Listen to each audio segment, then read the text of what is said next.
Hi, everybody. It's Peggy. It's good to see you. I trust that some of you will come on live today and use the chat function. I'd love that. Today we're doing chapter 8, and it is called On the Old Sea Wall. So we've been following Much Afraid as she went through the desert first, and she thought that would never end, and it was so lonely. And then she went along the shores of loneliness, so more loneliness, but she has learned to lay things on the altar, excuse me, that she's holding on to. And I certainly have been going through that myself. I've been um, holding on to my home, worrying, which is a sin. But, the scripture says the things that if we try to save our life, we'll lose it. And if we lose our life, we gain it. And that doesn't mean that you have to lose the things that you love. It just means don't grasp them so tight that they're all you care about, and that and we can trust these things into his hands. So I think Much Afraid is learning some of these things too, along with all of us, right? So let's start chapter 8. Let me check and see how long it is. Not too long. So it starts, a few days had passed. I'm going to put this a little closer to me. There we go. A few days had passed after the victory over pride, and Much Afraid and her companions were continuing their journey along the shore of the great sea.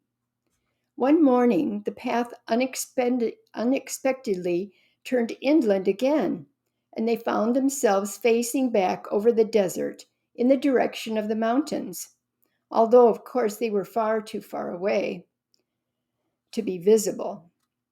With a thrill of indescribable joy, Much Afraid saw that at last the path did actually run straight toward the east, and that it would lead them back to the high places. You see, even though it seemed like the path was leading her farther and farther away to what the shepherd had promised her, now she sees, after going through these things, she sees she is on the right track, and it is going to lead her to the high places.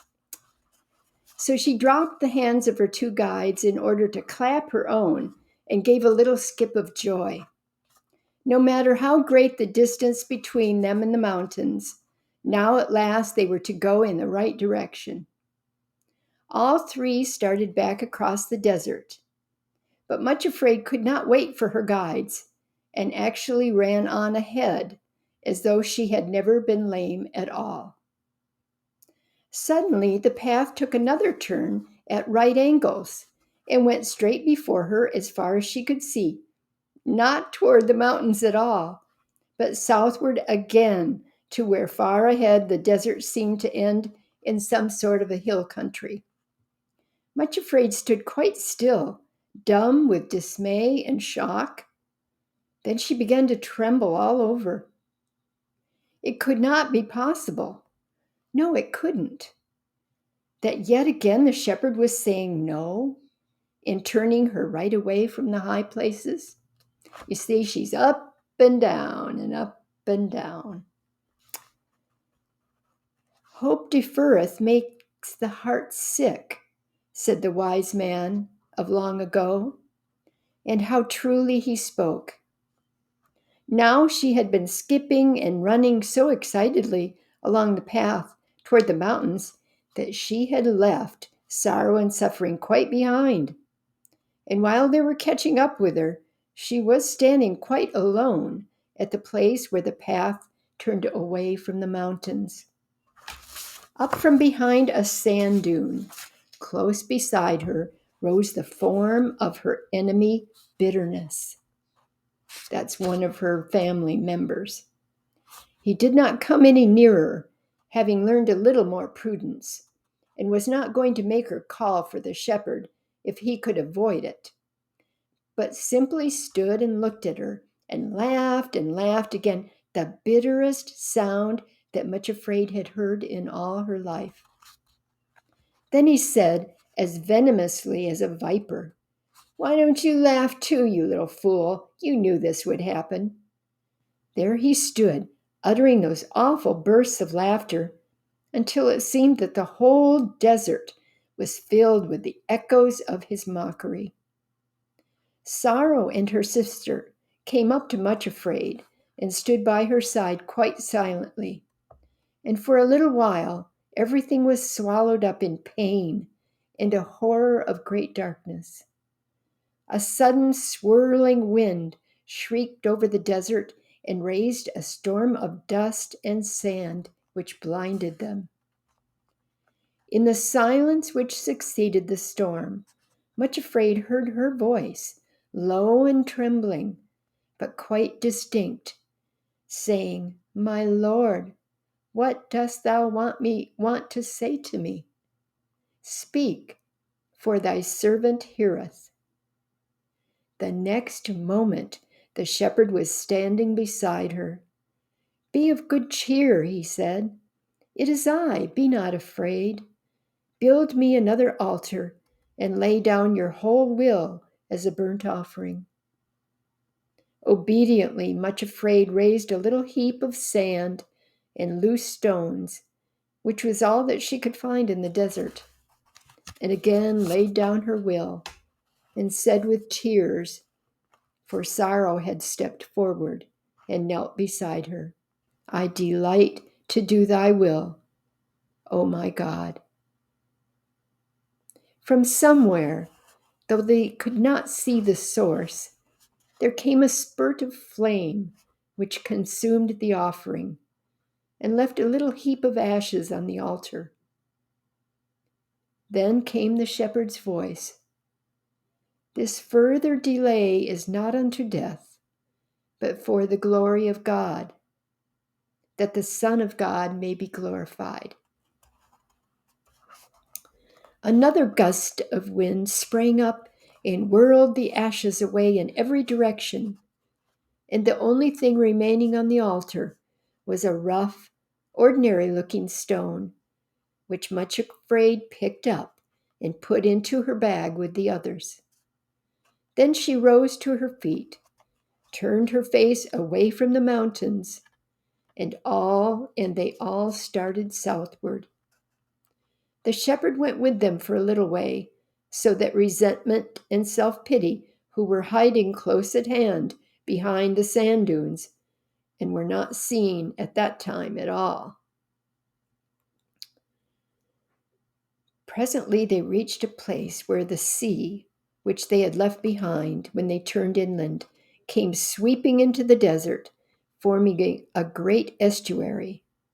A strong tide was surging into it, filling it completely with swiftly flowing waters. However, a stone causeway with many arches had been built across the estuary, and an earthen ramp led up to it. The shepherd led Much Afraid to the foot of the ramp and told her to follow this path across the sea. Once more, he repeated with great emphasis the words which he had spoken beside the altar, and then he departed. Let's see what I have for a question. So, what do you think the phrase "hope deferred makes the heart sick" means? You may recognize it from Proverbs 13:12. Could it mean when things look hopeless, we can feel depressed?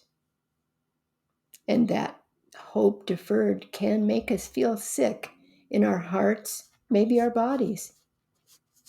Do you have an example of this from your own life? I certainly do. Why did Much Afraid have to lay down her will again? Didn't she already do that? I think it's more than a one-time thing. Can you relate to Much Afraid? If anyone's on at 3 o'clock now and wants to chat or answer any of these questions, feel free to go ahead. So how often do we have to lay down our own will? I think there's different areas that we must lay down as he reveals them. The initial surrender sets the stage, though, for the others to be a little bit easier. You see, she's learning as she's going how to lay down her will, how to trust the shepherd. So let's go on.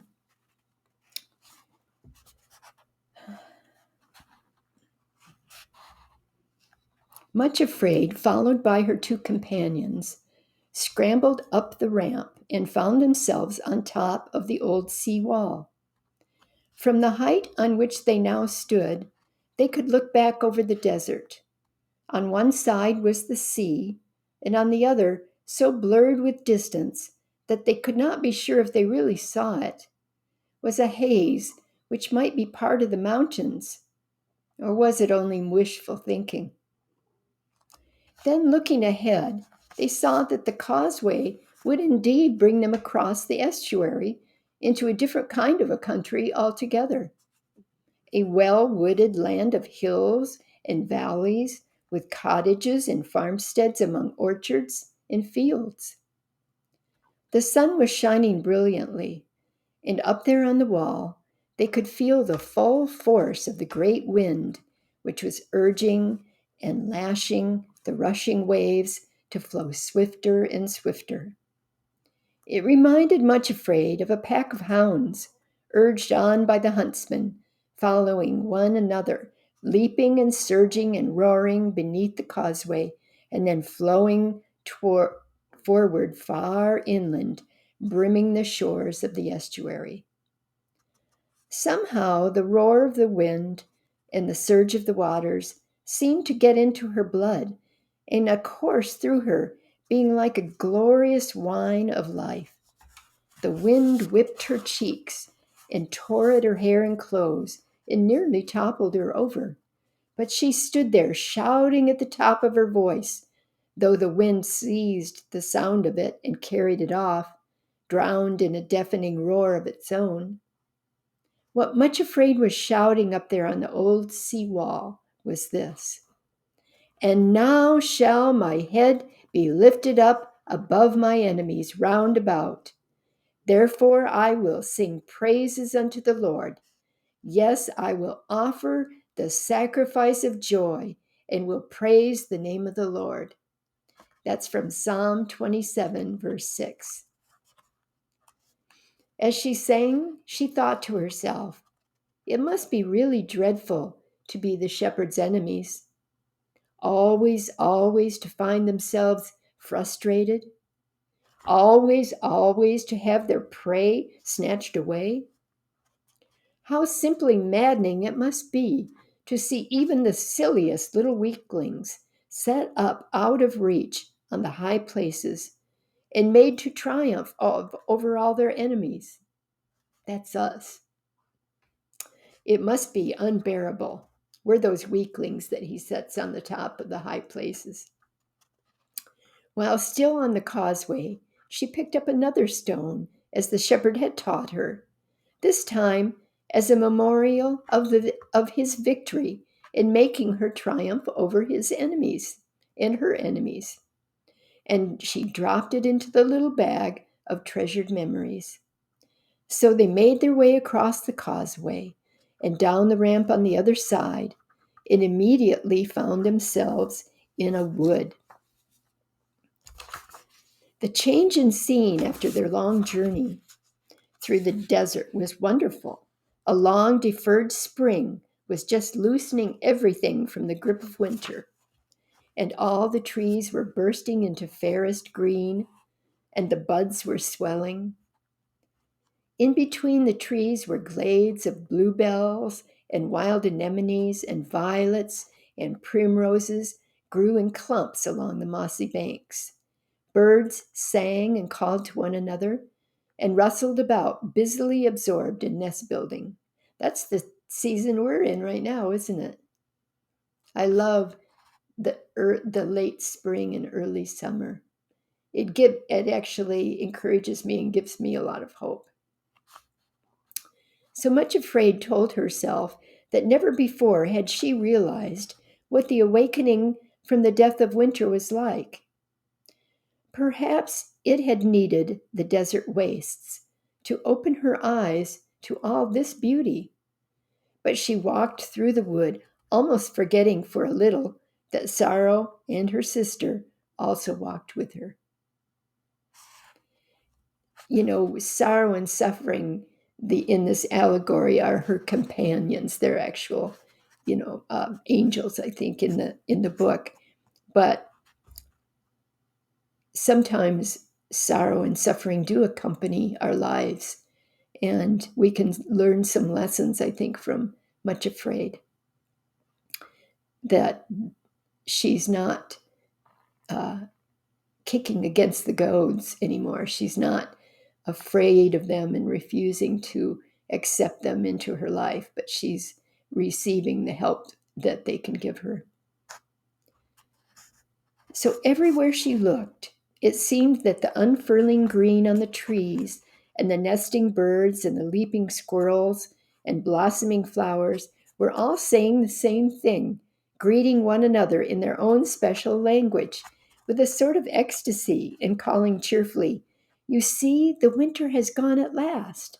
The delay was not unto death, but for the glory of God. Never was there a fairer spring than this." At the same time, Much Afraid herself was conscious of a wonderful stirring in her own heart, as though something were springing up and breaking into new life there too. The feeling was so sweet, yet so mixed with pain, that she hardly knew which predominated. She thought of the seed of love which the shepherd had planted in her heart, and half afraid and half eager, she looked to see if it really had taken root and was springing up. She saw a mass of leaves, and at the end of the stem, a little swelling which might almost prove to be a bud. In other words, the bud of love is beginning to bloom in her heart. As Much Afraid looked at it, another stab went through her heart, for she remembered the words of the shepherd, that when the plant of love was ready to bloom, she would be loved in return and would receive a new name up there on the high places. But here she was, still far away from them, indeed farther than ever before, and with apparently no possibility of going there for a long time to come. How could the shepherd's promise prove true? When she thought of that, her tears fell again. Been there too. You may think that Much Afraid was altogether too much given to shedding tears. Oh boy. But remember that she had Sorrow for a companion and teacher. I can hardly read this without crying. There is this to be added, that her tears were all in secret, for no one but her enemies knew about this strange journey on which she had set out. The heart knoweth its own sorrow, and there are times when, like David, it is comforting to think that our tears are put in a bottle and not one of them forgotten by the one who leads us in the paths of sorrow. But she did not weep for long, for almost at once she caught sight of something else, a gleam of gold. Looking closer, what should she see but an exact replica of the little golden flower which she had found growing near the pyramids in the desert. Remember, she picked it up. That was the only living thing around in the desert. And she asked the little flower what its name was, and its name was Acceptance with Joy. So now she sees a golden replica of the little flower. Somehow it had been transplanted, and was actually growing in her own heart. So you see, she's looking in her own heart in the allegory and seeing the little bud and then the flower of acceptance with joy. Much Afraid gave a cry of delight, and the tiny golden thing nodded and said in its little golden voice, "Behold me, here I am, growing in your heart, acceptance with joy." Much Afraid smiled and answered, "Why, yes, of course, I was forgetting." And she knelt down there in the woods, put a pile of stones together, and laid sticks on them. As you have noticed, altars are built of whatever materials lie close at hand at the time. In other words, don't wait for the exact right time. Do it with what you have. Then she hesitated. What should she lay on the altar this time? She looked at the tiny swelling on the plant of love, which might be a bud, and again might not. Then she leaned forward, placed her heart on the altar, and said, "Behold me, here I am, thy little handmaiden, acceptance with joy. And all that is in my heart is thine." Isn't that beautiful?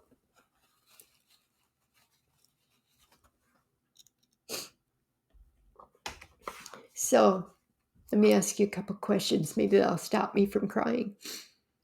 What do you think the shepherd was doing for Much Afraid by coming to her? And he was encouraging her in the midst of her pain. He was encouraging her in the midst of her travel. What was happening to the seed of love in Much Afraid? It was appearing to get ready to bud. I think that gave her hope. So what was causing Much Afraid pain in what I just read? She was still far away from the promise, and that was hard for her. So let's continue. This time, behold me, she said, "Here I am, thy little handmaiden of acceptance with joy, and all that is in my heart is yours." This time, though, there came a flame of fire and burnt up the sticks. The bud was still on the stem of the plant. Perhaps, thought Much Afraid, because it was too small to offer. But nevertheless, something lovely had happened. It was as though a spark from the flame had entered her heart and was still glowing there, warm and radiant. On the altar among the ashes was yet another stone for her to pick up and put with the rest. So now there were 6 stones of remembrance lying in the bag she carried. Going on their way, in a very short time, they came to the edge of the wood, and she uttered a cry of joy, for who should be standing there waiting to meet them but the shepherd himself? She ran toward him as though she had wings on her feet. This is the lame little Much Afraid that used to be lame. "Oh, welcome, welcome, 1,000 times welcome," cried Much Afraid, tingling with joy from head to foot. "I am afraid there is nothing much in the garden of my heart as yet, shepherd, but all that there is yours to do with as you please." "I've come to bring you a message," said the shepherd. "You are to be ready, Much Afraid, for something new. This is the message. Now shalt thou see what I will do." That's from Exodus chapter 6, verse 1. The color leaped into her cheeks, and a shock of joy went through her, for she remembered the plant in her heart and the promise that when it was ready to bloom, she would be on the high places and ready to enter the kingdom of love. "Oh, shepherd," she exclaimed, almost breathless with thought, "do you mean that I'm really to go to the high places at last? Really? At last?" She thought he nodded, but he did not answer at once, but stood looking at her with an expression she did not quite understand. "Do you mean it?" she repeated, catching his hand and looking up at him with almost incredulous joy. "Do you mean you soon will be taking me to the high places?" This time he answered, "Yes," and added with a strange smile, "Now shalt thou see what I will do." Wow. I didn't read this before today. I just like last week, I waited. Wow. So is it comforting for you to think of your tears being kept in a bottle? It is to me. That's you can read in Psalm 56, verse 8 about that. So why do you think the shepherd had a strange expression on his face at the end?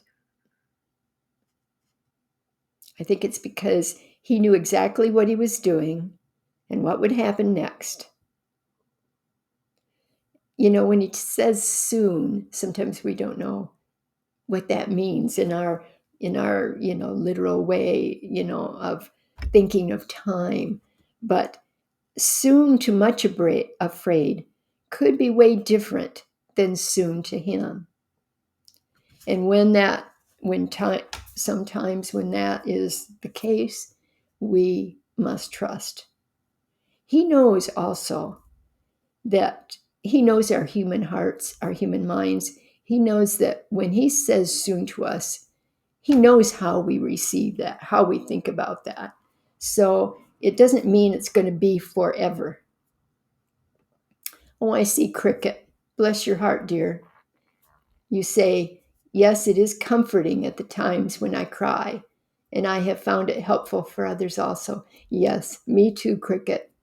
And you and I have both been through hard times, but the Lord makes us as gold, and that's who you are.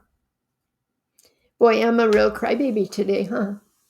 Well, I love you, Cricket, and I love you all. And next week, let's see what the chapter is going to be. Next week, if I can read, The Great Precipice Injury. Maybe I shouldn't have told you that, but it's all going to turn out good, I promise. Well, I'm going to say goodbye. And again, I love you all. God bless you. And we'll see you next week.